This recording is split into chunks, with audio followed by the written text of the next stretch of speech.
नमस्कार मित्रांनो, मी नुकताच काल बघून आलो आहे धर्मवीर 2. मी पुढच्या काही सेकंदामध्ये सांगेल की तुमचा पैसा आणि टाईम या चित्रपटासाठी द्यावं का नाही. पण त्याआधी तुम्ही आमच्या इंस्टा चॅनलला फॉलो करा, यूट्यूबच्या चॅनलला सबस्क्राईब करा आणि तुमचं मत कमेंटमध्ये नक्की सांगा. धर्मवीर 2च्या फर्स्ट हाफमध्ये आनंद दिघेंनी केलेलं कार्य हे पूर्णपणे ग्लोरीफाय केलं जातं, ज्याच्यामध्ये 80च्या 90च्या दशकातलं हिंदू धर्मांतर असतील, ठाणे आणि रायगड जिल्ह्याच्या मध्यवर्ती असलेला हाजी मलंग मुस्लिम दर्गा सुद्धा आहे. त्याचं किल्ल्याचं नाव हाजी मलंग नसून मलंगगड करणं असेल, किंवा ठाण्यामध्ये ऐन दिवाळीच्या मध्ये साखर कमी पडली असताना साखरेबद्दल केलेला संघर्ष असेल.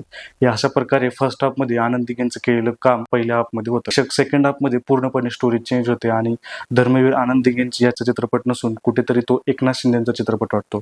मग ते एकनाथ शिंदेमध्ये शिवसेनेमध्ये ते कसे आमदार होतात, कसे मंत्री होतात आणि त्यांनी प्रवास केलेला जो बंड आहे तो का केला, कसा केला, याला कुठेतरी जस्टिफाय केल्यासारखं असं प्रोपोगंडा चित्रपट हा वाटतो. त्यामुळे मी ॲज अ प्रेक्षक इथं खूप डिसअपॉइंटेड आहे आणि या चित्रपटाला मी देऊ इच्छितो 2 स्टार. तर पूर्णपणे फर्स्ट हाफमध्ये वेगळी